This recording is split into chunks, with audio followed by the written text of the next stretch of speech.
Jadi di sini saya contohkan lagi ada 100 orang yang melamar kerja, tetapi ada 20 orang yang ada pengalaman kerja di bidang yang PT IWIP mau. Sedangkan 80 orang itu tidak ada pengalaman kerja, hanya ada ijazah.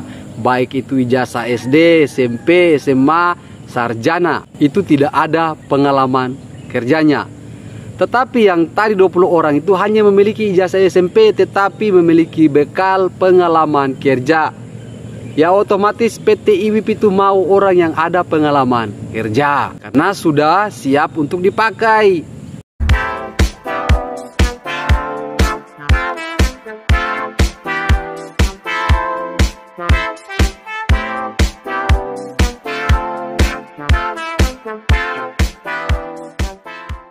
Assalamualaikum warahmatullahi wabarakatuh. Apa kabar teman-teman semua? Halo, saya selalu berharap kalian ini selalu berada dalam lindungan Tuhan Allah Subhanahu wa Ta'ala dan selalu diberikan rahmat kesehatan dan juga kesempatan agar kalian bisa melamar pekerjaan di PT IWIP. Sebelumnya, apakah kalian sudah mensyukuri karunia Allah untuk di hari ini? Oke, terkait pertanyaan yang sudah masuk juga kepada saya kemarin, dia bertanya, Pak, kenapa saya sudah 2 minggu belum dipanggil-panggil juga oleh PT IWIP? Jadi ini adalah pertanyaan yang sudah banyak masuk kepada saya. Padahal kalau kalian yang menyimak video-video saya sebelumnya di jauh-jauh hari kemarin, kalian pasti paham tentang sistem pemanggilan karyawan di PT IWIP. Tetapi kalian tidak pernah menyimak video saya secara baik. Makanya kalian ketinggalan informasinya. Tapi saya tetap akan bahas juga untuk pertanyaan yang ini. Sebelumnya, bagi kalian yang belum sempat subscribe ke channel YouTube saya minta dukungannya untuk subscribe dulu agar saya lebih semangat lagi hadirkan informasi kepada kalian semua. Terkait pertanyaan ini, mari kita akan bahas sama-sama. Yang pertama, saya selalu mengatakan bahwa sistem pemanggilan di PT IWIP itu adalah sistem kebutuhan. Terus yang kedua adalah apa dulu yang kita tawarkan ke PT IWIP. Yang ketiga, selalu saya katakan bahwa melamar pekerjaan di PT IWIP ini ibarat kita menjual sesuatu. Kita bahas yang pertama dulu nih. Oke, yang pertama ini adalah sistem kebutuhan. Jadi kebutuhan perusahaan itu terkadang sewaktu-waktu bisa saja berubah. Jadi kalau kebutuhannya memang 100 orang, berarti 100 orang yang mereka cari. Tapi kalau kebutuhannya hanya 2 orang, sementara yang melamar itu ada 100 orang, otomatis 98 orang itu harus menunggu lagi. Jadi dia juga menjadikan satu perbandingan. Ada tetangganya itu baru melamar kerja tapi sudah dipanggil. Oke.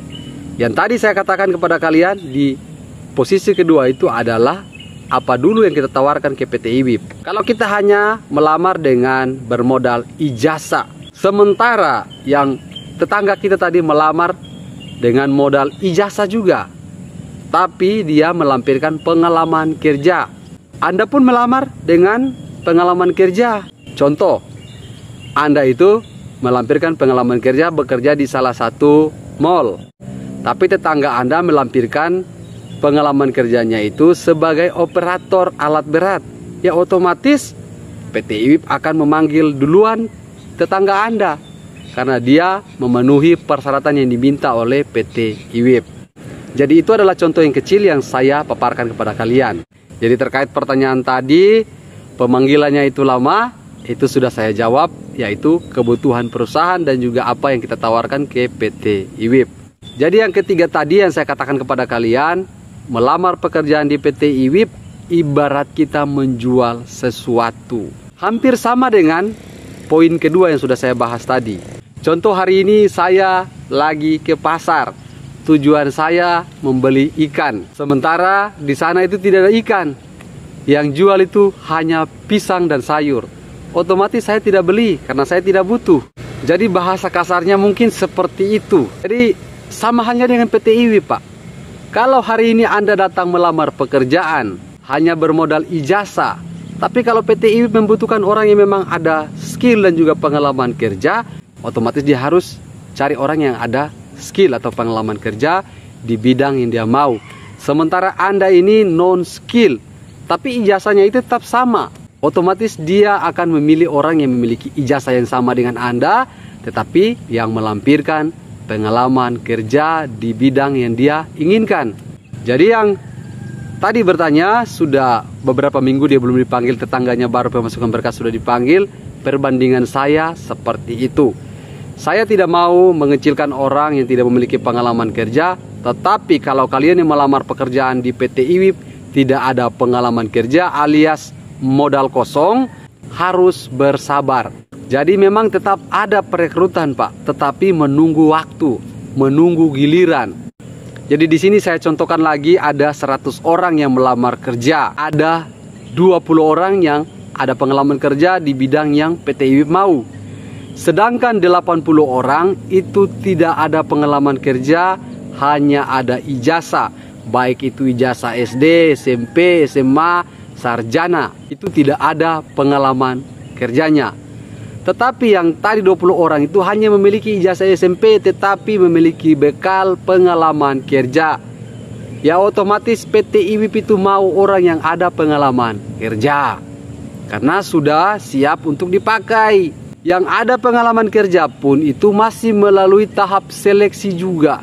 Kalau tidak lolos tahap seleksi otomatis gagal Pak. Kalau dia melamar sebagai operator EXA, operator loader, operator DT, operator trailer, tetap diadakan tes unit dulu sebelum dia diterima. Kalau dia lolos, oke, dikontrak. Jadi untuk seleksinya itu mungkin kalau untuk alat berat atau trailer dan juga DT, yaitu ada tetap P2H luar dan juga P2H dalam. Kalau untuk P2H luar dan P2H dalam itu saya sudah bahas di video saya kemarin Pak. Jadi tidak perlu lagi saya bahas panjang lebar di sini, bikin lalas saya pemulu. Saya suka malas untuk tanggapi pertanyaan-pertanyaan seperti ini yang membanding-bandingkan bahwa tetangga saya itu pemasukan berkas kemarin itu sudah diterima. Kenapa saya itu sudah 2 minggu lalu belum dipanggil juga? Ada faktor kemungkinan Pak. Satu, Anda itu adalah ex IWIP. Dan yang kedua tadi saya katakan Anda itu tidak ada pengalaman kerja. Otomatis Anda harus bersabar. Untuk kategori ex IWIP di PT IWIP sendiri itu memang agak lama Pak untuk panggilannya. Dan mungkin saya katakan tidak akan ada pemanggilan lagi. Saya tidak membuat Anda untuk kecewa. Tetapi kalau untuk ex IWIP kenyataannya begitu lama untuk dipanggil lagi. Jadi kalau melamar pekerjaan Anda sudah merasa diri Anda adalah seorang ex IWIP, ada baiknya setelah pemasukan berkas Anda pulang kampung mencari pekerjaan lain atau mencari kesibukan di luar sana supaya Anda itu tidak stres lagi untuk menunggu telepon dari staf HRD di PT IWIP. Itu solusi dari saya. Semoga saja informasi ini bisa bermanfaat untuk kita semua. Jangan lupa support channel YouTube saya dengan cara subscribe agar saya lebih semangat lagi untuk hadirkan informasi kepada kalian semua. Untuk informasi lowongan pekerjaan lainnya nanti kita akan ketemu di video saya selanjutnya. Salam dan sampai jumpa. Bye-bye.